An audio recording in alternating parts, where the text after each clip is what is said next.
To my prospect employer, good day. I'm Ginalyn Zamora at legal age, single mother of a 17 years old girl, currently working in 7-Eleven here in Philippines. I work in Amman, Jordan from 2013 to 2016, UAE from 2017 to 2019, in Hong Kong from 2023 to January 2024 as an OFW.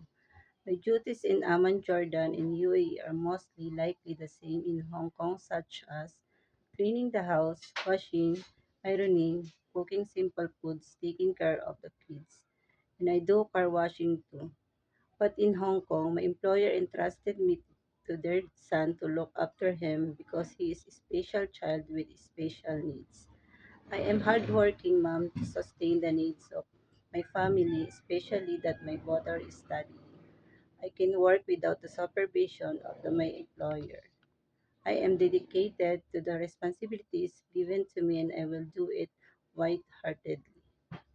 So, mom and sir, if given a chance to work in your family, rest assured that I will do my efforts and value the opportunities you've given. And I'm willing to learn and follow your instruction for the betterment. I hope that you will choose me. Mom and sir, thank you and God bless.